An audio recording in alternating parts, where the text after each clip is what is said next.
할렐루야. 우리 주 예수님께서는 성령님을 통하여 우리를 오늘도 정말 더 온전해지도록 하나님께서 이 땅에 보내신 최고의 삶을 살아갈 수 있도록 우리를 인도하고 계십니다.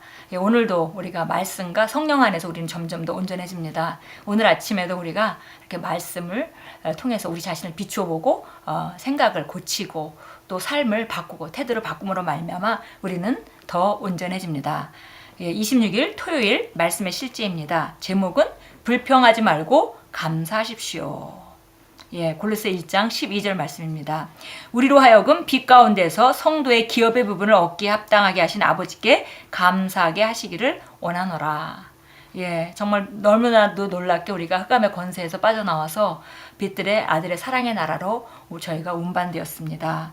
그리고 거기에는 정말 놀라운 기업들이 있습니다. 그래서 그런 아버지께 우리가 감사하게 되길 원한다는 그 기도를 사도 바울이 골로새 교회를 향해서 하고 있습니다. 읽겠습니다. 그리스도인이 많은 축복을 놓치는 이유는 감사함의 가치를 배우지 못했기 때문입니다.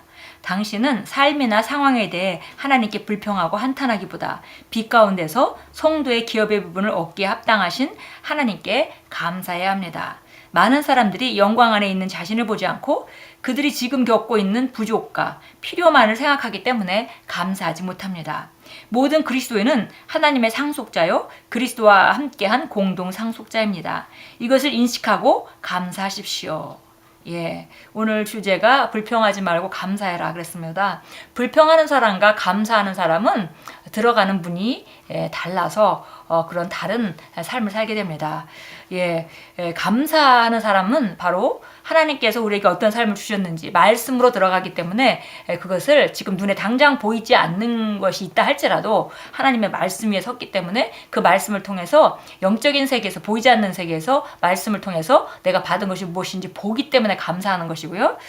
또 불평하는 사람은 머리로는 지식으로는 내가 받았다고 말하고 또 이해할 수 있지만 그러나 그들의 초점은 바로 지금 보이는 세계에 보여지는 것에 초점을 두고 시작을 했기 때문에 말씀은 그렇게 말하는데 나는 안 되어지네 이런 그 개념이 있기 때문에 불평하게 되는 것입니다. 그래서 보니까 우리가 먼저 알아야 될 것은 지금 부족과 필요만을 생각하고 감사하지 못하는 그런 삶이 아니라 우리가 그리스도에는 하나님의 상속자고 그리스도와 함께한 공동 상속자라는 것을 인식하고 항상 감사해라 그랬습니다. 당신이 현재 수준에 대해 주님께 감사를 표현할 때 그분께서는 당신을 위해 그 이상을 하실 것입니다. 그분께서는 당신을 더 높은 수준으로 올려주실 것입니다. 예수님께서 치유하신 10명의 나병 환자의 이야기를 떠올려 보십시오. 그들 중 단 한 사람만이 치유받은 것에 감사드리기를 위해 주님께 돌아왔습니다. 그리고 그는 그 이상을 받았습니다. 그는 온전해졌습니다. 나병으로 인해 잘려나간 그의 사지가 회복되었습니다. 우리가 감사를 표현하고 사랑으로 기능할 때 우리 안에 역사하는 그분의 능력은 점점 증가해서 점점 더 높은 차원의 삶을 살아갈 수 있도록 계속 우리 삶은 더 높은 수준으로 끌려 올려갑니다. 그런데 우리가 만약에 불평하고 불신앙하면서 그 자기만 알고 이기주의적인 그런 그 태도로 살아간다면 우리가 하나님이 역사할 수 없게 우리 삶 가운데 하나님의 성령께서 나타나고 그 능력이 활성화되지 못하게 우리가 막게 되는 것입니다. 그래서 우리가 감사하는 삶, 사랑하는 삶, 믿음으로 사는 삶 이런 것들은 너무나 중요한 것이죠. 그래서 오늘 누가복음 17장에 그 10명의 나병 환자가 있었는데 예수님께서 그들 모두 치유해 주셨습니다. 그런데 오직 한 사람만이 치유받은 것을 감사하기 위해서 주님께 돌아왔다고 성경은 말합니다. 그리고 그는 온전해졌습니다. 그래서 정말 다른 사람들은 치유받고 그냥 떠났지만 이 사람은 감사함으로 말미암아 정말 나병이 걸리면 우리가 알다시피 손가락이나 발가락이 떨어져 나가고 이렇게 그런 상황들이 벌어지죠. 그런 것들이 온전하게 다 자라나와서 온전해졌다는 것입니다. 다른 사람들은 치유받고 끝나고 그 치유를 잘 받고 떠났지만 거기서 끝났지만 이렇게 감사하고 돌아와서 주님께 감사를 표현한 그런 이 사람에게는 한 단계 더 높은 차원의 하나님의 축복이 있었던 것을 우리가 볼 수 있습니다. 이것이 영적 원리입니다. 영적 원리입니다. 그래서 우리가 정말 감사하는 삶, 이거 그리스도인의 삶은 기본적으로 우리가 감사하는 삶, 또 우리가 주는 삶, 사랑하는 삶, 믿음으로 사는 삶, 이것은 우리의 삶의 방식입니다. 예, 이런 감사가 없이 정말 불평하거나 비판적인 그런 태도를 가지고 있다면은 그 사람의 삶에는 그 성령의 많은 능력이 나타날 수가 없습니다. 계속 읽겠습니다. 이 말씀은 우리 모임 중에 치유받은 어떤 남자를 생각나게 합니다. 그는 양쪽 귀가 모두 들리지 않는 사람이었지만 모임이 진행되는 동안 대단한 기름 부음 아래 갑자기 한쪽 귀로 들을 수 있다는 것을 깨달았습니다. 그는 이 기적에 너무나 기뻐하여 즉시 간증하기 위한 줄로 나아갔습니다. 그런데 그가 단지 몇 발자국을 걷자 그의 다른 쪽 귀도 들리게 되었습니다. 이것이 바로 감사하는 심령의 능력입니다. 감사함을 배우기 전까지는 그들의 환경이 결코 바뀌지 않을 사람들이 있습니다. 데살로니가 전서 5장 18절은 말씀합니다. 범사에 감사하라. 이것이 그리스도 예수 안에서 너희를 향한 하나님의 뜻이니라. 예, 이것은 뭐 선택사항이 아닙니다. 우리가 그리스도인이라면 이것은 감사할 것이 있어서 감사하는 것이 아니라 정말 구원받은 것, 하나님께서 우리에게 어떤 삶을 주셨는지 그것만으로도 정말 평생 감사하고도 모자랄 그런 감사의 조건입니다. 예, 그래서 우리는 정말 감사하라. 범사에 모든 것에 감사하라 그랬고요. 그리스도 예수 안에서 너희를 향한 하나님의 뜻이다 했습니다. 우리가 하나님 뜻 가운데 사는 것이 바로 감사의 삶입니다.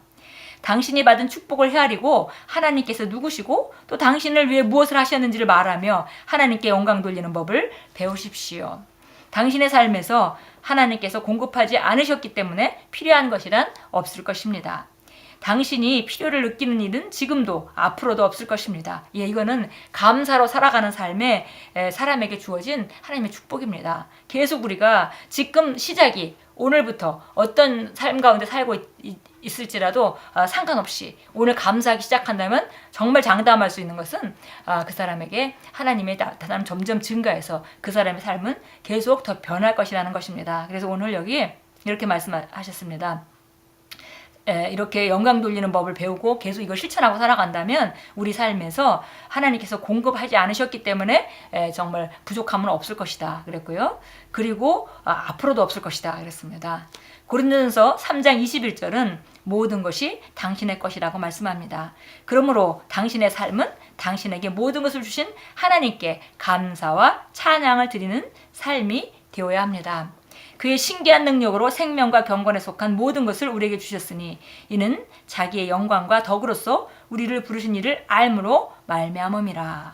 예, 정말 신기한 능력으로 생명과 경건에 속한 모든 것은 우리가 받았습니다. 그래서 그것을 받은 것을 감사하고 우리가 나아갈 때 늘 감사로 정말 찬양과 감사로 기쁨으로 나아갈 때 그 나타남은 점점 증가하게 됩니다. 오늘 참고 성경 구절을 한번 보겠습니다. 시편 140편인데요. 우리 찾아서 읽습니다.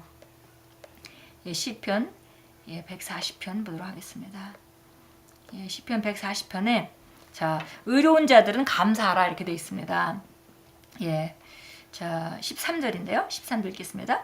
진실로 의인이 주의 이름에 감사를 드리니 정직한 자가 주의 면전에 거하리이다. 의인은 감사하고 사는 삶이 당연한 삶입니다. 자, 50편으로 갑니다. 시편 50편 23절입니다. 50편 우리 23절 보니까 하나님께 어떻게 하는 것이 영광을 돌리는 것인지 23절 누구든지 찬양을 드리는 자는 나를 영화롭게 하느니 그 행위를 바르게 하는 자에게 내가 하나님의 구원을 보이리라. 찬양을 드리는 자는 나를 영화롭게 하리니. 그래서 보니까 정말 우리 삶의 태도가 정말 중요한 걸 우리가 볼 수 있습니다. 오늘 23절에 보니까 누구든지 찬양을 드리는 자는 나를 영화롭게 한다. 주님을 영화롭게 한다. 그러면 주님의 이름을 높인다는 뜻도 되고요. 또 한 가지는 주님이 영광이 나타나는 삶이라는 또 의미도 있기 때문에 주님을 영화롭게 한다. 주님을 영광스럽게 한다는 것은 주님의 임재가 더 많이 나타나는 그런 삶을 살게 된다는 것이죠. 누구든지 찬양을 드린 자는 하나님의 영광을 더 많이 경험하고 하나님이 영광이 삶에 더 많이 나타나게 됩니다. 그 행위를 바르게 하는 자에게 내가 하나님의 구원을 보이리라. 우리가 23절 후반부를 읽으면서 고넬료가 생각나네요. 이방인이었지만 그가 정말 올바르게 좋은 중심을 갖고 사는 사람이었고 그런 이방인이었지만 정말 베드로를 통해서 구원받는 놀라운 일에 정말 천사가 개입해서 구원받는 일이 일어나는 걸 우리가 신약성경에서 볼 수 있는데 이 성경 구절이 그대로 일어난 예인 것 같습니다. 누구든지 찬양을 드린 자는 바로 주님을 영화롭게 하고 주님의 영광을 더 경험하게 됩니다. 자, 호세아서 14장 2절도 우리 찾아서 읽도록 하겠습니다. 예, 호세아서 14장 2절입니다. 우리가 드리는 입술의 찬양이 어떤 것인지를 말해주고 있습니다. 14장 2절입니다. 너희는 말씀을 가지고 주께 돌아가서 그에게 말씀드리기를 모든 불의를 제하시고 우리를 너그러이 받아주소서 우리가 우리의 입술로 송아지들의 제사를 드리리이다. 예, 우리가 잘 알다시피 구약 시대에는 자기 죄를 정말 덮기 위해서 자기 죄를 위해서 그 제물을 드렸습니다. 그래서 우리가 그 솔로몬이 정말 희생 제사를 드린 걸 알 수 있습니다. 많은 소를 잡았죠. 1000마리의 소를 잡았습니다. 그런데 여기 보니까 우리 입의 송아지의 제사다 표현했습니다. 바로 우리가 우리 입술로 송아지 제사를 어떻게 드리냐면 우리가 이거 바로 주님이 하신 일을 찬양하고 주님이 하신 일을 선포하고 주님께 영광 돌림으로 말미암아 우리가 이렇게 그 입술로 송아지들의 제사를 드릴 수 있다고 지금 호세아 선지자는 말하고 있습니다. 예, 오늘 우리가 정말 불평하지 말고 감사하는 삶, 정말 기뻐하고 하나님께 감사하는 삶, 이미 주신 것으로 너무 감사하는 삶, 그런 삶은 더 감사의 조건을 계속 만들게 될 것입니다. 우리 함께 기도합니다. 사랑하는 아버지, 저를 지극히 축복해 주시고 제게 생명과 경건에 관한 모든 것을 주시니 감사합니다. 제 심령은 아버지께서 제게 가져다 주신 계속적인 승리의 삶에 대한 감사와 찬양으로 가득 차 있습니다. 저는 아버지 영광과 아름다움과 은혜로 충만합니다. 제 안에 있는 아버지의 생명과 본성에 감사드립니다. 예수 이름으로 기도합니다. 아멘. 예, 우리가 부족함이 없이 능력은 다 주어졌습니다. 이제 그 삶에 그것을 나타나게 하는 것은 우리가 그것을 어떻게 인식하고 다루느냐에 달려 있는데요. 우리 태도가 매우 중요합니다. 그래서 오늘 정말 삶에 내가 원치 않는 것, 또 그 삶에 있어서는 안 될 것, 그런 것들이 보여질 수도 있고 있을 수도 있겠지만 그것을 불평하지 말고 하나님께 감사하고 또 이것이 개선될 걸 우리가 미리 알기 때문에 감사하고 이런 문제에 대한 해답을 하나님께서 주신 것에 대해서 감사하고 이렇게 우리가 감사로 나아갈 때 우리 삶은 감사의 조건이 점점 더 증가하게 될 것입니다. 오늘도 삶 가운데서 어떤 상황이든지 감사를 놓지 마시고 또 기쁨으로 즐거움으로 표현하고 하나님께 감사를 표현하고 입술의 송아지들을 지속적으로 주님께 정말 제사로 드리며 승리하는 그런 하루로 만들어 가십시오. 예수님 이름으로 축복합니다.